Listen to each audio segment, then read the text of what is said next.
Friday, October 26, 2018, Monaco 64, home of alternative economics and contrarian views. This morning I want to talk about leveraged loans, which is a term I've been hearing about a lot more over the last month or so, and a term I hadn't really heard much about before, to be honest. And why am I'm going to talk about it? Well, because I think it could be the next black swan. There's a lot of institutions like the Federal Reserve, the Bank of England, also the Economist, warning about leverage loans. So in this video, I want to talk about what they are, what we're hearing from the central banks and why they're concerned. I also want to look at the dollar yen, the FX, pair, and how it could affect precious metals. It has a fairly strong relationship. When the dollar goes down against the yen, it usually goes down against gold. So I'm going to look at that, and the chart of the dollar yen is looking very interesting. Before that, of course, I will look at the markets and see what they're doing this morning. Of course, yesterday we had a rebound in the stock market after a day where the Dow dropped 600 on Wednesday. Yesterday we rebounded 400. But things have changed overnight. So let's look at what's going on and why we are where we are this morning. It's 8:17 a.m. London time. So right now we've got spot gold at 1234. That's up 2. Right near the highs here. The low has been 1230. 1240 now seems to be a key resistance for gold. Silver is unchanged, 1464. Yesterday the low was just below 1460. Same thing overnight. 1459 low, high 1468. So the stock market, great day yesterday. Everything kind of rebounded, almost gained back all the losses from the previous day, but not too quickly, because right after the close, this is what happened. Amazon plunges after missing on revenue and poor guidance. So both Amazon and also Alphabet, which is holding company for Google, they both were hit hard. So this morning, as I speak here, we've got the Dow futures down 250 or 1% at 24,745. It has been down over 300 points overnight. So we actually have rebounded from the lows, but still quite, negative. S&P is down 1.4% or 37 points at 2668. The NASDAQ 100 future, not surprisingly, is down 2.5% at 6840, or down 180 points. And it's been down over 200 earlier, overnight. What about the currencies? They're fairly steady at the moment. We've got cable unchanged at 128.18. The euro is at 113.82, up slightly. And the one I'm going to talk about a little later, the dollar versus the yen. The dollar is down 0.25% or 30 pips at 112.11. Dollar is slightly higher against the yuan, 0.15% at 696. Oil prices are down. WTI is down 1% at 66.50.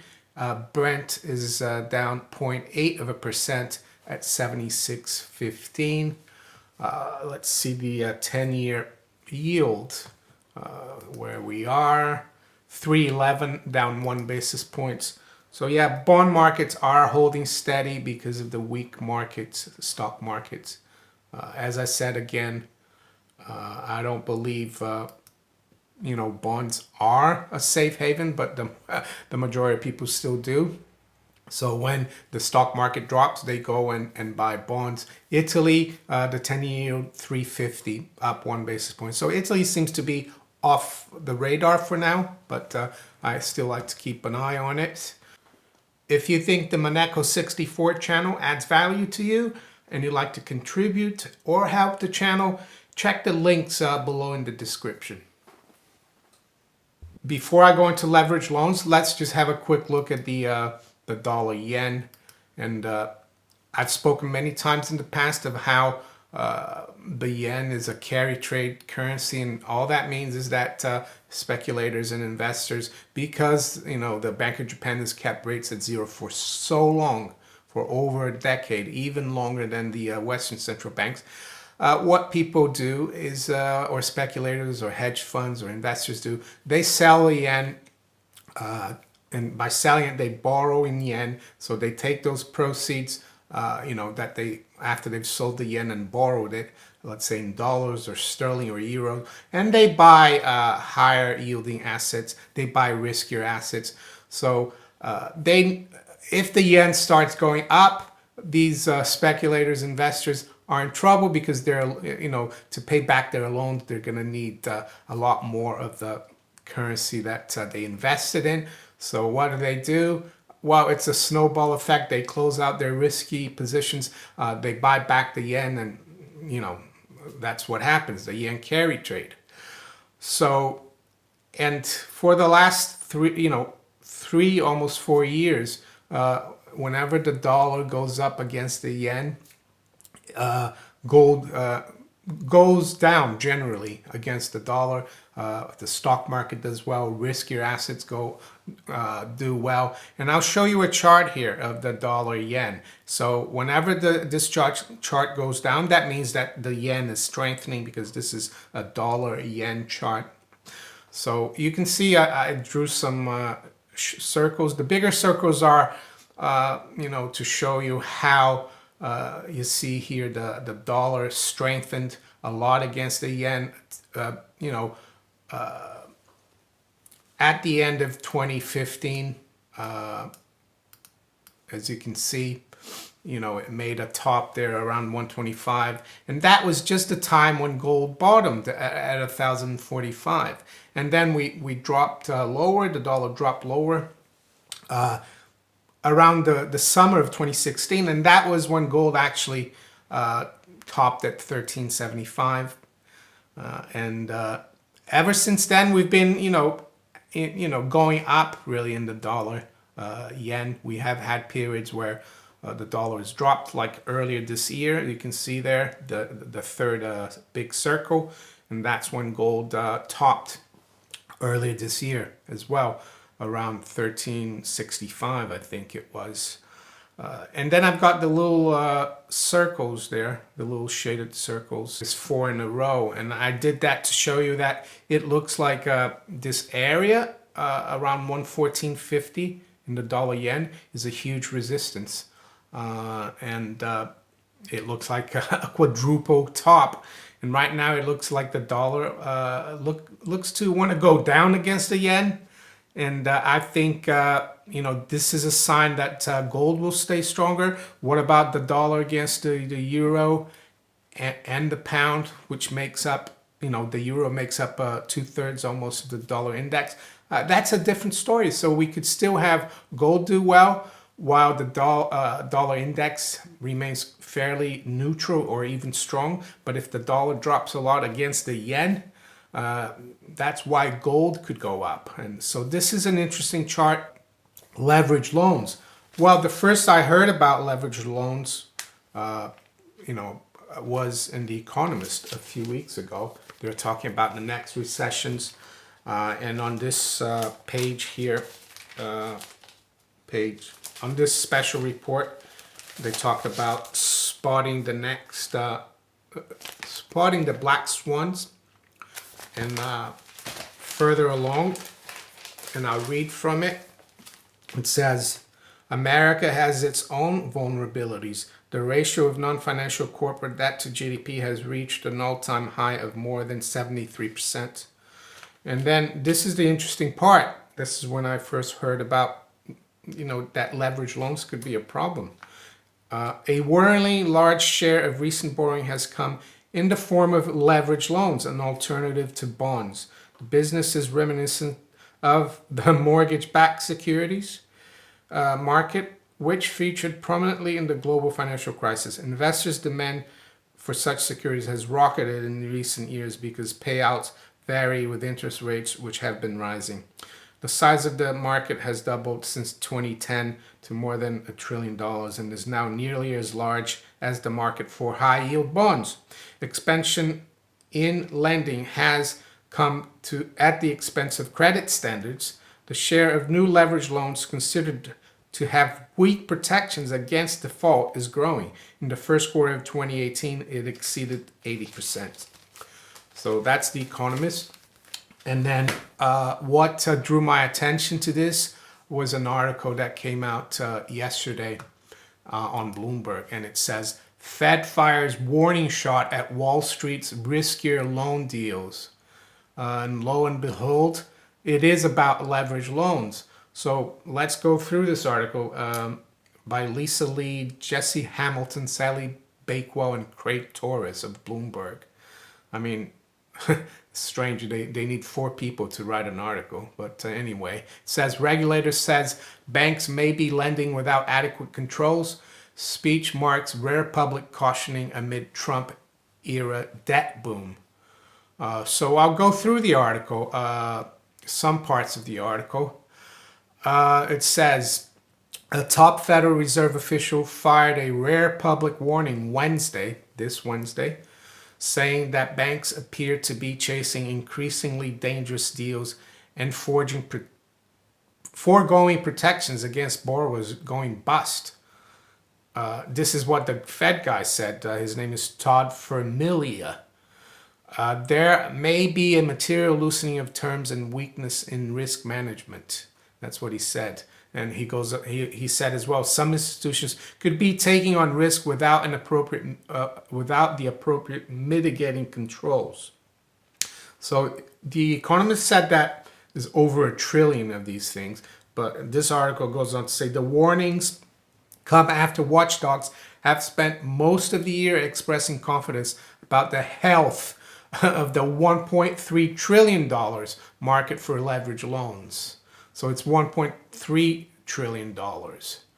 So why has it changed now? Why are people worried? Well, it says here, deals like one from September in which underwriters including Citigroup, Morgan Stanley, and Goldman Sachs, while the usual suspects, joined KKR Capital Markets in arranging $6.7 billion of loans and bonds in the buyout of Envision Healthcare Corp.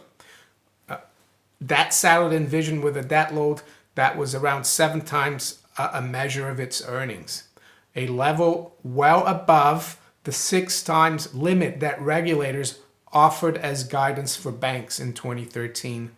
More and more loans are leaving borrowers and debt above that limit. So it also goes on to say how the Fed is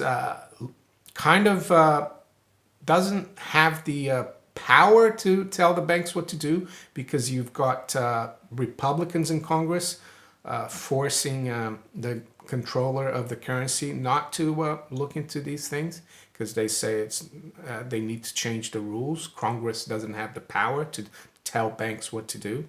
So that's what's going on as well. And this is the great part, that tells me there's something wrong and that it could go very wrong. And it's a comment by Tim Clark, a former senior supervisor at the Fed who helped manage the central bank's stress testing of the largest banks after the 2008 crisis. He says, there is a case to be made that if a bank knows what it is doing, understands the risk, and is holding appropriate capital, they should be able to take the risks they want to take. And then this is the icing on the cake here, though.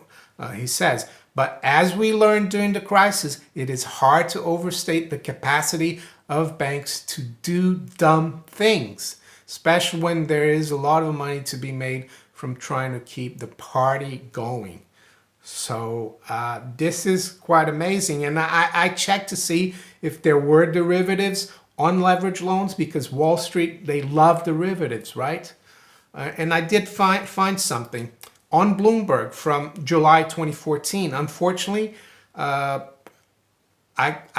don't have access to the whole article, but you can see that there are derivatives on these things. So what does the headline say here in 2014? Shorting junk loans just got easier as new derivatives unveiled. So I'm able to read a little bit here about the article. I can't sign in because I don't want to subscribe to Bloomberg. It says, Wall Street has turned to financial engineering to solve one junk debt investor's biggest problems. They can't make wagers quickly enough in these illiquid markets where trades are completed over the phone. Banks are again resorting to derivatives to make it easier to place bullish and bearish bets amid a credit boom, allowing traders to amplify their profits or losses on debt rated below investment grade. So you see, the $1 trillion, that's just the amount of leveraged loans that they've made. But we don't know how many hundreds of trillions they've bet on it. So this is quite, this could be the next black swan, just like, the CDOs and the subprime. So that's something to keep an eye on. And even the Bank of England, I found from the beginning of this month, October, they said, there's an article here from BBC. It says Bank of England in unusual warning about risky business debt. It says the Bank of England is concerned about rapid growth of in lending to risky businesses. The 31 billion total pounds of so-called leveraged loans to highly indebted businesses compares with 10 billion of standard lending by UK banks to this type of company. So same problem in the UK. We do the same thing. The City of London and Wall Street, they work together. So there you go. Probable black swan. You haven't heard the last, I think, of leverage loans. So if you enjoyed this video, well, make sure you share it far and wide. Let's get the message out there. Also subscribe to my channel if you haven't yet. Yeah, thanks for watching. You can also follow me on Steemit, DTube, and on Twitter. I'll talk to you later. Take care. Bye.